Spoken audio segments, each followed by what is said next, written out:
We also possess the 5 aggregates of form, sensati.bn, perception, formation, and consciousness.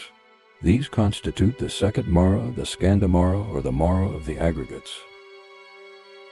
Because they are composite, the aggregates change and fall apart, and in this shifting and disintegration, they form an intrinsic part of samsara's cycle.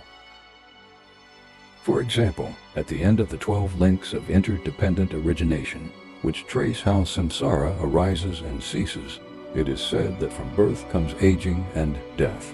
From that come suffering, lamenting, and all manner of misery. In short, the aggregates are the proximate condition for the arising of suffering. Their falling apart and changing lead directly to suffering. Therefore, to go beyond suffering, we must transcend them.